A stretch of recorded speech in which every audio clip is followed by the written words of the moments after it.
So welcome. So I'm going to give a presentation entitled Introduction to Peer Review. And I want to acknowledge Lindsay Lynch, who created a presentation on this topic many years ago. And much of my presentation is based on Lindsay's original presentation. So I'll review some resources that are available to you in this course. Just briefly introduce the purpose of peer review, talk about a link between writing and reviewing, and talk about the dual role of a peer reviewer and the reviewer responsibilities, the golden rule, and then how we'll include peer reviewing into this course.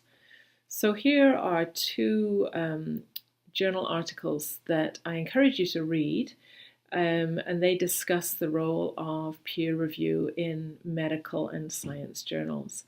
And we've also uploaded to the course the PowerPoint that I mentioned, in which Lindsay Lynch has presented on peer reviewing for medical journals.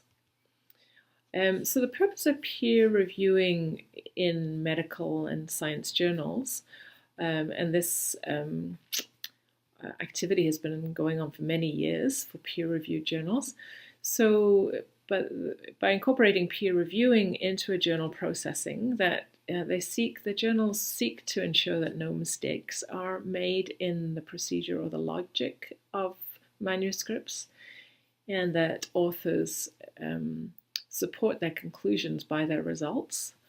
Peer reviewing will also check that there are no citation errors, and they will also highlight if there are any ethical considerations or concerns. And peer reviewers will help to determine if the work is original and significant. And I think I would encourage each of you, as you go on in your careers in whichever discipline you are in, to think about peer reviewing in your career as a civic responsibility. No one gets wealthy by peer reviewing. It is a volunteer activity, but it is incredibly satisfying to know that you are sort of contributing as a sort of small cog in the wheel to the development of the knowledge base of your discipline. So I would really encourage you all to write to the editor and say, I would be interested in being a peer review for your journal, and it's very rewarding and very satisfying over the years to see that happen. So just talking about a link between reviewing and writing. When you become involved in peer reviewing, it does make you a better writer. You then start, as you're writing, you then kind of start to write as if you're going to address the reviewer's questions, because you know what the reviewers are going to be looking for. And so the more reviewing that you do, the more comfortable you will become as a writer. And you will also learn to appreciate others' critiques of your work, and you'll see that those critiques will actually, because you then have to address each of those peer review comments, that will actually strengthen your own writing. And as a result, your research skills and your knowledge will improve. And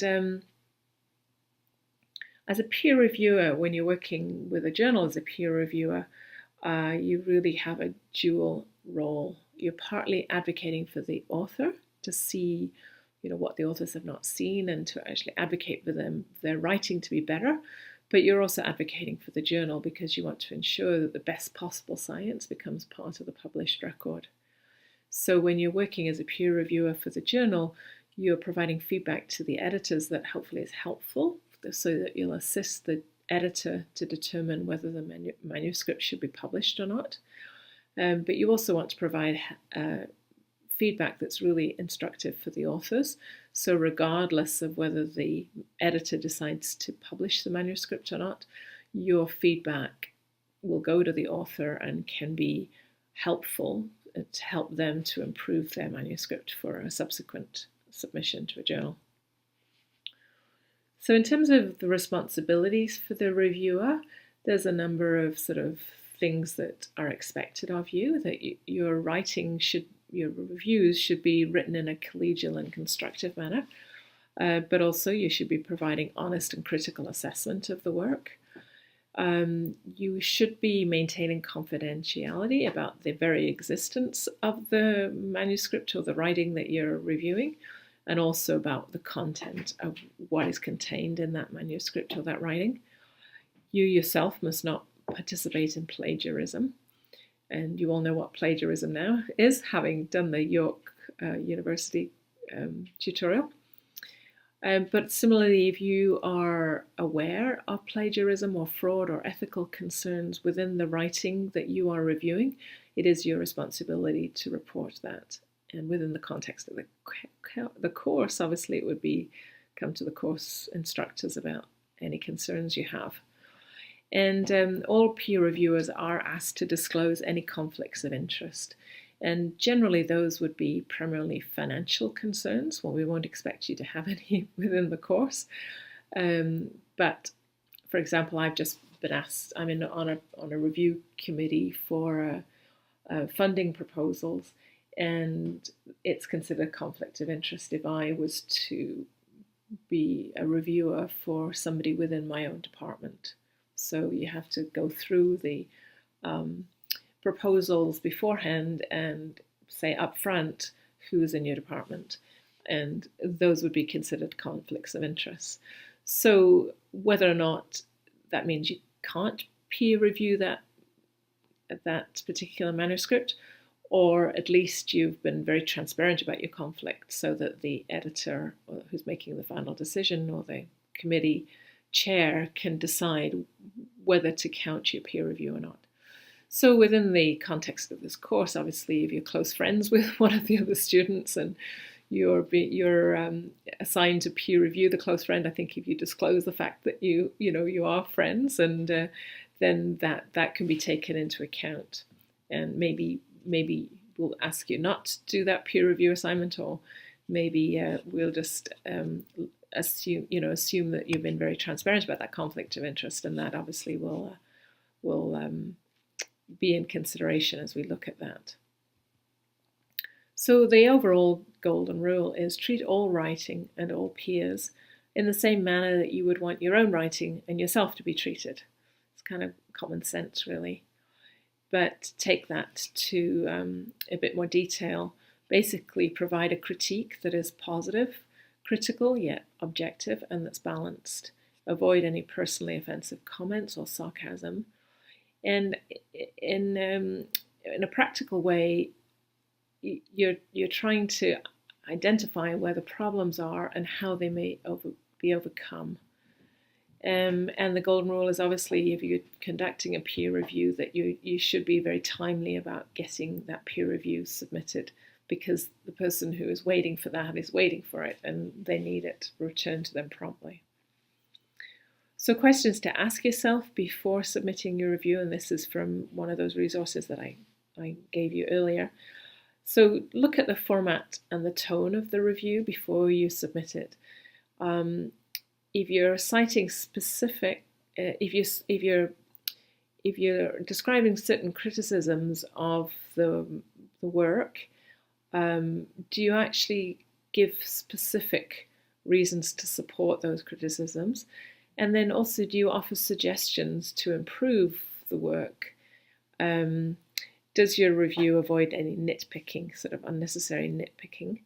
And is your tone balanced? And also, did I declare any potential conflicts of interest? So we do have a rubric for assessing your peer reviews.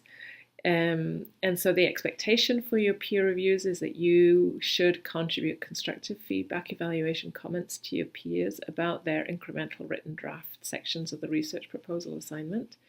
And your peer review mark is based on your participation in the peer review process and on your demonstration of acquiring the peer review skills. So we do have here the rubric that we will assess your peer review assignment. So we're looking for the fact that you'd participate actively in the peer review assignment and you'd submit the assignment by the due date, that your writing demonstrates the acquisition of peer review skills, that your comments are courteous and constructive and don't include any personal remarks or personal details. You're providing thoughtful insight into areas needing improvement and other general observations, and you're always supporting these with comments and judgments with explanation, and you're supporting these comments and judgments with explanation and reasoning. And when you're actually looking at portion at the section of writing that you are being asked to peer review, we'll be asking you to use the rubric that we have for all the different sections of the research proposal.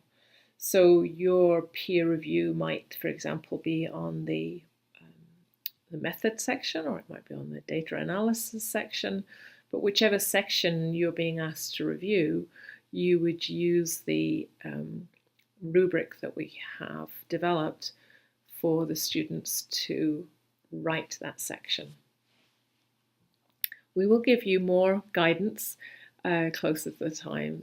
The peer review assignment is not due until the first one, I think, is with Module 5, but we will develop more guidance for you closer to the time. The reason for introducing this introduction to peer review now is that as part of the group activity on the discussion board, you will be asked to comment on each other's discussion posts. So in some ways that's a mini peer review where you're giving feedback to others. So we felt that introducing peer review at this stage in the course is appropriate. So if you have any questions about this presentation, anything's not clear, do read the resources that we've attached, and obviously please don't hesitate to post questions to the discussion board. And if you have any questions about this, thank you very much for listening.